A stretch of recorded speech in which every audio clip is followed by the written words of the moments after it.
இந்த அகரம் ஃபவுண்டேஷனை பற்றி இதுவரைக்கும் யூடியூப்பில் யாருமே வீடியோ போட்டதில்லைங்க. நான் தான் ஃபஸ்ட் டைம் போடுறேன்னு நினைக்கிறேன்.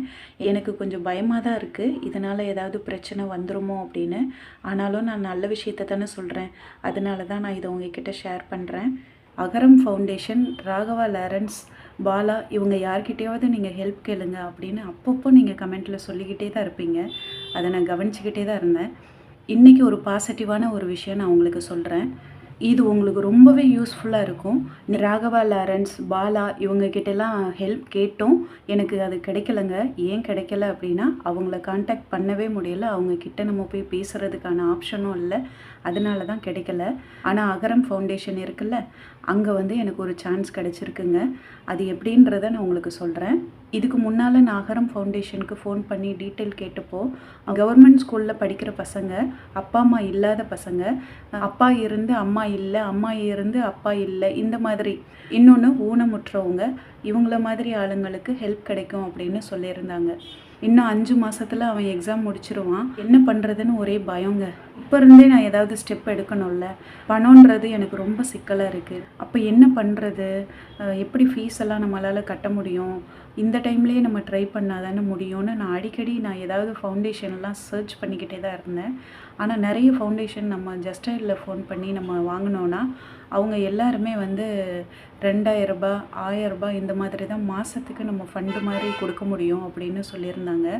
கவர்மெண்ட்டில் ரூல்ஸ் இருக்குது பார்த்தீங்களா, அதில் கூட அப்ளை பண்ணால் கூட நமக்கு மாதத்துக்கு ஒரு சின்ன அமௌண்ட்டு தான் கொடுப்பாங்க. 2000, 3000 அந்த மாதிரி தான் அமௌண்ட்டு தான் கொடுப்பாங்க.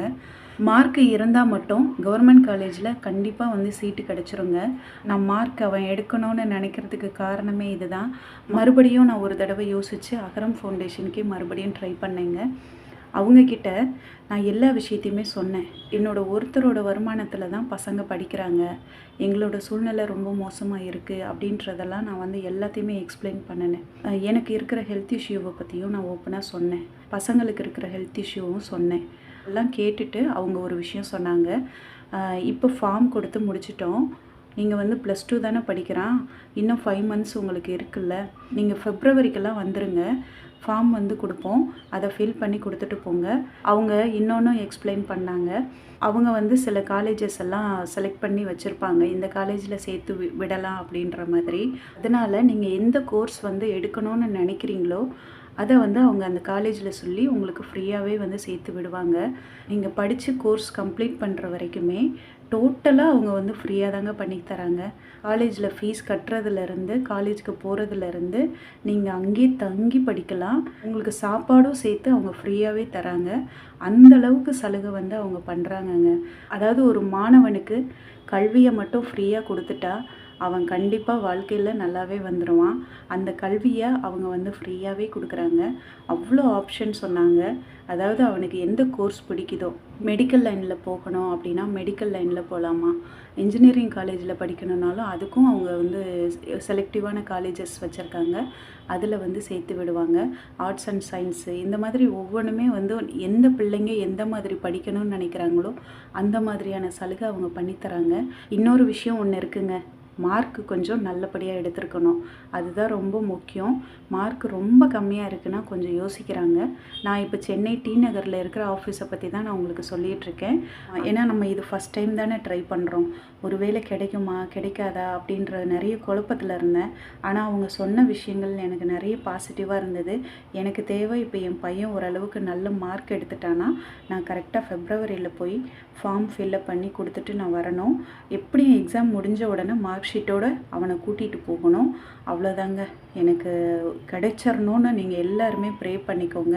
அவனோட படிப்பெல்லாம் வந்து ஃப்ரீயாக கிடச்சிருச்சு, படிக்க வைக்கிறதுக்கு ஒரு சூழ்நிலை யாராவது ஏற்படுத்தி கொடுத்துட்டாங்கன்னா எனக்கு ரொம்பவே சந்தோஷமாக இருக்கும். இதை தான் நான் ரொம்ப எதிர்பார்த்துட்ருக்கேன். உங்கள் எல்லாருக்குமே ரொம்ப நன்றி. நீங்கள் ஒவ்வொன்றும் எனக்கு நல்லதுக்கு மட்டும்தான் சொல்லிகிட்ருக்கீங்க. நான் கமெண்ட்ஸ் எல்லாம் பார்த்துக்கிட்டு தான் இருக்கேன். எப்போவுமே நான் உங்களை நேசிச்சுக்கிட்டே இருப்பீங்க. ஏன்னா நான் இந்தளவுக்கு தெளிவாக இப்போ நான் உட்காந்து பேசுகிறேன்னா அதுக்கு நீங்கள் நீங்கள் மட்டும்தான் காரணம். அந்த நன்றியை நான் என்றைக்குமே மறக்க முடியாதுல்ல.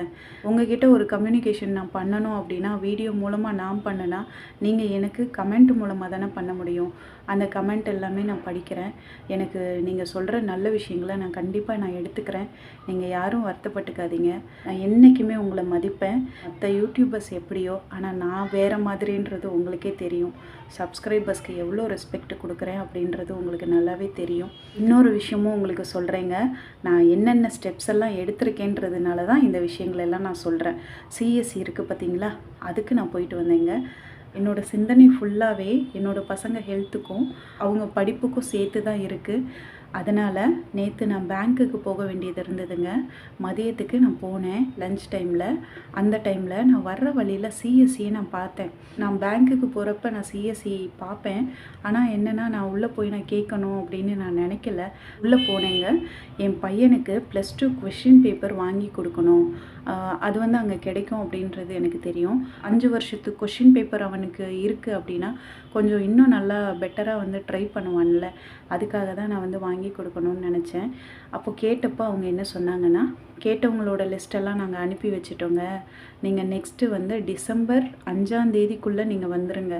நடுவில் 1 மாதம் தானே இருக்குது. டிசம்பர் 5க்குள்ளே வந்துடுங்க. நான் கண்டிப்பாக உங்களுக்கு கொஷின் பேப்பர் கொடுத்துட்றேன் அப்படின்னு சொன்னாங்களா. அதுக்கப்புறம் இன்னொன்று சொன்னாங்க, சேட் எக்ஸாம் எழுதுனா 70% ஸ்காலர்ஷிப் கிடைக்கும் அப்படின்னு சொன்னாங்க. பையன் +2 எக்ஸாம் முடித்த உடனே அவங்க எப்போ எக்ஸாம்னு சொல்கிறாங்களோ அந்த டைம் அவன் அட்டன் பண்ணணுங்க. அது மாதிரி பண்ணுனா ஸ்காலர்ஷிப் 70% கிடைக்கிற மாதிரி சான்சஸ் இருக்குது. அதாவது அதில் நல்ல மார்க் எடுத்தால். அதில் எந்த மாதிரி கொஷின்ஸ் எல்லாம் கேட்பாங்க அப்படின்னு கேட்டேன். ஜிகே தான் கேட்பாங்க அப்படின்னு சொன்னாங்க. கண்டிப்பாக என்னோடய பையனுக்கு அது கொஞ்சம் ஈஸியாக தான் இருக்கும்னு நினைக்கிறேன். அதையும் அட்டன் பண்ண வைக்கலான் இருக்கேன். ஏன்னா எல்லா சைட்லேயுமே நம்ம ட்ரை பண்ணிக்கிட்டே இருக்கலாம். ஏதாவது ஒன்று நமக்கு பாசிட்டிவாக கிடைக்கணும். அதுக்காக தான் ஃபஸ்ட்டு நல்ல மார்க் எடுத்தானா கவர்மெண்ட் காலேஜ்லேயே சீட்டு கிடச்சிரும். இது எல்லாமே நடக்கணும்னா அவன் கொஞ்சம் நல்லா படிக்கணும். அது மட்டும்தான் இது எல்லாத்தையும் சார்ந்து இருக்குது. நல்லா படிக்கணும்னு எந்த ஃபோர்ஸும் அவனுக்கு நான் கொடுக்கலங்க.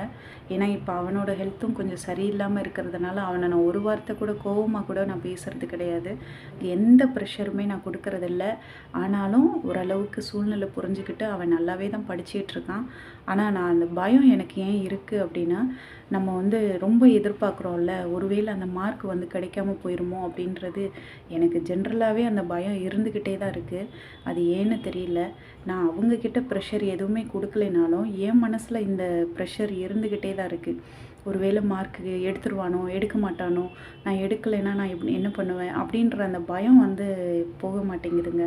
உங்கள் யாருக்காவது ரொம்ப கஷ்டமான சூழ்நிலையில் இருக்கிறவங்க, படிக்கிறதுக்கு ஆசைப்பட்ட பசங்க, மார்க்கு இருந்தும் படிக்கிறதுக்கு வழி இல்லாமல் இருக்காங்க அப்படின்னா கண்டிப்பாக நீங்கள் அகரம் ஃபவுண்டேஷனுக்கு ட்ரை பண்ணுங்கள். டி நகரில் ஆஃபீஸ் இருக்குது.